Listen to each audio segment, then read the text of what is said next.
A mystery lasting years may have been solved tragically at the bottom of a Broward canal. Clues to another mystery in the water. The jetliner lost at sea may be pinging from the bottom of the Indian Ocean. Plus, it's going to be a huge night for country music here on CBS. Good evening, I'm Brian Andrews. It's time to update South Florida's top stories. A car pulled from a Coconut Creek canal over the weekend, possibly providing an unfortunate break in a long-time missing persons case. This evening, police are working to confirm if that car and the human remains found inside are connected to a man who vanished nearly a decade ago. CBS 4's Peter Dench is on the story for us tonight, live from northern Broward County. Peter? New details tonight. Hollywood police have identified the man who died in an apartment fire Saturday. Police say Terrence Jenkins passed away when fast-moving flames tore through an apartment near Taft Street and Dixie Highway. This evening, more than 20 residents of that apartment building remain displaced. Investigators say the fire appears to be suspicious in nature. If you have information that can help in the investigation, you're urged to call police. Now, she was a South Florida woman well known in her neighborhood for never letting the challenges life dealt her stop her from getting around. CBS 4's Gabby Fleischman live in Hollywood outside a memorial service for a woman killed in a tragic accident. Gabby? Thanks, Gabby. Tonight, a White House advisor says the president will attend a memorial service for the victims of last week's shooting at Fort Hood. White House aide Dan Pfeiffer on Face the Nation today saying the ceremony is set to take place Wednesday, honoring the 3 people who were killed and 16 injured. It was almost 5 years ago that the president visited Fort Hood under similar circumstances. This shooting was the second at the base since 2009, when 13 people lost their lives. Now to the very latest on that jetliner lost at sea. It has been more than a month now since Flight 370 vanished. Tonight, a British Navy ship with sophisticated listening equipment has arrived in the search area off Australia, hoping to verify whether sounds detected this weekend are coming from the plane's flight data recorders. CBS correspondent Wendy Gillette has our coverage. Immigration advocates hit the streets of South Florida today. 2 organizations teaming up to call attention to immigration reform and deportations. The Honduran organization Francisco Morazan and the Coalition of United Latinos marching on Flagler Street to the St. Michael Catholic Church. Yesterday, activists across the nation called for a day of action. They want to get the attention of lawmakers who they say are hesitating to pass immigration reform. The murder trial of a former South African Olympian star, Oscar Pistorius, continues tomorrow. The case was delayed for a week after a court official became sick. Pistorius is expected to take the stand and explain why he shot and killed his girlfriend through a bathroom door of his home on Valentine's Day last year. But before that happens, the defense may call a pathologist to be witness number 22. If convicted, Pistorius faces 25 years to life in prison. As we continue on CBS 4 News this Sunday evening, cameras are rolling as an out party turns dangerous. After the break, we'll show you how things ended. Welcome back to the news. I'm Brian Andrews. Las Vegas is going country tonight. The 2014 Academy of Country Music Awards airs at 8 here on CBS, direct from Sim City.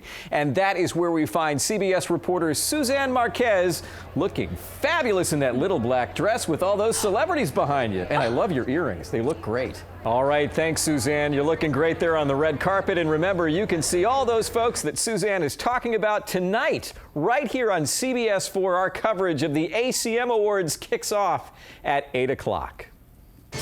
Now, caught on camera. In Southern California, an unauthorized street party ends in chaos. The so-called Deltopia gathering in Isla Vista drew huge crowds that apparently became out of control. Hundreds of police officers were brought in to contain what became a violent situation. Police say 2 people in the crowd were treated for stabbing injuries. Authorities say 2 officers were injured by a bottle and a brick. There were also widespread reports of vandalism, including signs that were torn down, small fires, and at least 1 car that was smashed by revelers. The news continues right after this. Now to a CBS 4 News consumer alert. Spiders are forcing Mazda to recall 42,000 vehicles. The automaker says spiders may build webs in a vent hose and cause the fuel tank to crack. That can lead to an increased risk of fire. The recall affects 2010 to 2012 Mazda 6 vehicles equipped with 2.5-liter engines. Mazda says it will notify owners, and dealers will be able to fix the problems free of charge. This is the second time in 3 years that Mazda has issued a recall because of spiders. It may look almost too stunning to be real, but the video we are about to show you from NASA is giving us an up-close and personal look at our sun. It's a rare treat, a solar flare. These are large bursts of radiation, and they appear as flashes of sudden brightness over the surface of the sun, which is exactly what you're seeing there. NASA says the radiation released cannot pass through the Earth's atmosphere, so it doesn't physically affect humans. It can disrupt GPS and communication signals, however. Well, nothing is going to disrupt the great weather that we are having here in South Florida. I have to add something. Usually about 3 days after a solar flare is when you have the shot of getting the northern lights or the aurora borealis up north. Not here, though. It's stunning. You mean my mom sitting on my balcony in Brickell won't be able to see the aurora borealis tonight? She'd have to go farther north. At Sorry, least Mom. Washington. We'll just give you some great weather news. Yeah, she'll be able to see great ties, though. Hey, very nice tie tonight. Well, I don't think they know. I borrowed this tie in this pocket square from you. Well, John, you've got great taste. Thank you very much. You're up borrowing. I'm trying my best to keep up with you. Good. Tell me about that forecast. All right. From land to sea, South Beach was teeming with triathletes this morning. Thousands on hand for the 2014 Lifetime South Beach Triathlon. The event kicked off just before 7 in the morning and put athletes to the test on a route that went through the water, then biking on the beach, and followed by a run. The course was created to raise money for St. Jude's Children's Research Hospital, who says the event raised more than $338,000.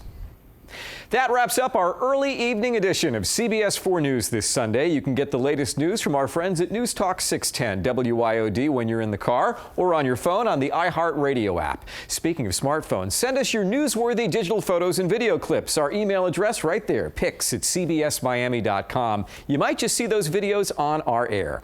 I'm Brian Andrews, at Brian Andrews on Twitter. I'll be back with you tonight after the Country Music Awards here on CBS, which gets started at 8 o'clock. Until then, enjoy another great South Florida evening.